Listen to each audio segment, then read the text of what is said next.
Newly wed couple, Mussoorie का वो hotel room, रात की ट्रिप, शराब और सेक्स पावर वाली दवा के रैपर, नग्न डेड बॉडी और फिर अगली सुबह ऐसा मंजर जिसने हर किसी को झकझोर कर रख दिया। उत्तराखंड की खूबसूरत वादियों में घूमने निकला एक नवविवाहित जोड़ा शायद नहीं जानता था कि ये सफर एक दर्दनाक रहस्य में बदल जाएगा। गुरुग्राम में काम करने वाली 27 साल की software engineer P Radha Gayatri की मसूरी के एक होमस्टे में संदिग्ध परिस्थितियों में मौत हो गई और अब इस पूरे मामले की जांच कई सवालों के साथ आगे बढ़ रही है। राधा गायत्री और उनके पति सौम्य श्रीचरण मूल रूप से आंध्र प्रदेश के विशाखापट्टनम के रहने वाले बताए जा रहे हैं। दोनों आईटी प्रोफेशनल थे। राधा गुरुग्राम में सॉफ्टवेयर इंजीनियर थी जबकि उनके पति पुणे की एक आईटी कंपनी में काम करते थे। दोनों की शादी 8 नवंबर 2025 को हुई थी। शादी के बाद भी दोनों अपनी अपनी नौकरियों में व्यस्त रहे और अलग अलग शहरों में काम कर रहे थे। बताया जा रहा है कि काफी समय बाद दोनों ने साथ वक्त बिताने के लिए ट्रिप प्लान की। 13 जून को दोनों दिल्ली से उत्तराखंड के लिए निकले। पहले ऋषिकेश पहुंचे और वहां कुछ समय बिताने के बाद 14 जून की रात करीब 11:30 बजे मसूरी धनौल्टी रोड के टिपरी धार इलाके में स्थित एक होमस्टे पहुंचे।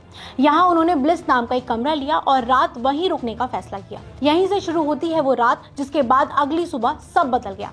सूत्रों के मुताबिक पुलिस जांच में सामने आया कि 14 जून की रात को इंजीनियर दंपति ने शराब पीने के बाद सेक्स पावर बढ़ाने की दवा ली थी। इसके बाद देर रात करीब 3:30 बजे दोनों सोने चले गए थे। हालांकि पुलिस ने अभी तक किसी दवा को मौत की वजह नहीं माना है और इसकी आधिकारिक पुष्टि अभी नहीं हुई है। अगली सुबह लगभग 7:30 बजे जब पति की नींद खुली तो कमरे का नजारा देखकर होश उड़ गए।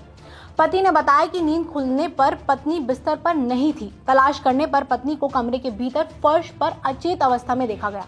उसकी नाक और कान से खून निकल रहा था और यूरिन भी निकला हुआ था। बेडशीट पर खून फैला हुआ था। ये देखकर वो घबरा गया और जोर जोर से चिल्लाने लगा, जिसे सुनकर होटल स्टाफ कमरे की ओर भागा। सूचना मिलते ही पुलिस और 108 एम्बुलेंस मौके पर पहुंची। मेडिकल जांच के बाद महिला को मृत घोषित कर दिया गया। इसके बाद जांच का दूसरा और सबसे अहम चरण शुरू हुआ। फॉरेंसिक टीम को बुलाया गया। पूरे कमरे की वीडियोग्राफी और फोटोग्राफी कराई गई। घटना स्थल से सैंपल और अन्य जरूरी साक्ष्य जुटाए गए। शराब की बोतलें, कमरे में मौजूद अन्य सामान और बाकी चीजों को जांच के दायरे में लिया गया। पुलिस होमस्टे के सीसीटीवी फुटेज भी खंगाल रही है ताकि रात से सुबह तक की टाइमलाइन समझी जा सके। मामले की संवेदनशीलता को देखते हुए कार्यपालक मजिस्ट्रेट और नायब तहसीलदार की मौजूदगी में कार्यवाही कराई गई। शव को देहरादून के कोरोनेशन अस्पताल भेजा गया और डॉक्टरों के विशेष पैनल से वीडियोग्राफी के साथ पोस्टमार्टम कराने का अनुरोध किया गया। सूत्रों और डॉक्टरों के शुरुआती अनुमान के मुताबिक अत्यधिक शराब के सेवन के साथ सेक्स पावर बढ़ाने वाली दवाई लेने के कारण महिला का ब्लड प्रेशर अचानक बेहद हाई हो गया। इसी हैवी डोज के चलते उसे साइलेंट ब्रेन हेमरेज हुआ, जिससे नाक मुंह से खून आ गया और मौके पर ही मौत हो गई। हालांकि मौत के वास्तविक कारणों की पुष्टि अभी तक नहीं हुई है। घटना की जानकारी परिवार को दी गई। सास ससुर मसूरी पहुंचे जबकि माता पिता विशाखापट्टनम से रवाना हुए।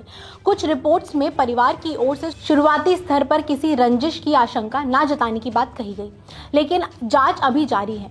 अब सबसे बड़ा सवाल कि आखिर उस कमरे में क्या हुआ। क्या यह अचानक हुई कोई मेडिकल इमरजेंसी थी? क्या शराब और किसी सेक्स पावर दवा के कथित इस्तेमाल का कोई असर हुआ? क्या शरीर ने किसी वजह से अचानक प्रतिक्रिया दी?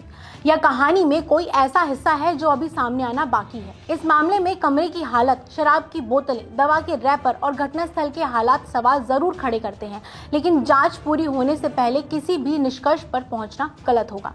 पोस्टमार्टम और फॉरेंसिक रिपोर्ट के आने के बाद ही कुछ स्पष्ट होगा।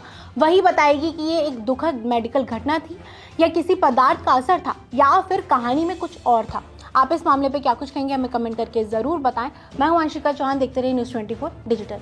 हाँ, ये दो पति पत्नी थे जिनकी शादी अभी 7 महीने पहले हुई है और ये लोग मसूरी में एक होम स्टे में रुके थे, वहाँ पर टिपी धार के पास।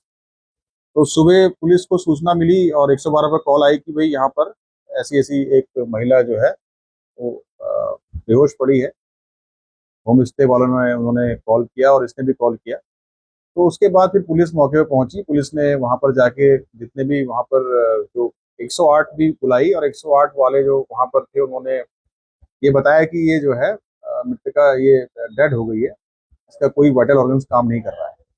तो उसके बाद पुलिस ने वहां पर एफएसएल को बुलाया और सारे जो वहां पर सीन उसको प्रिजर्व किया और सारे वहां से सबूत जितने भी वहां पर चाहे वो जितनी भी चीजें वहां पड़ी थी उनका सबका सैंपल ले लिया और सैंपल लेने के बाद उसके बाद इनके परिजनों को बुलाया गया और परिजनों को बुलाने के बाद इनके अभी वर्तमान में जो मृतका है उसका पोस्टमार्टम की कार्रवाई अभी चल रही है और दोनों के जो परिजन हैं वो पहुंच चुके हैं।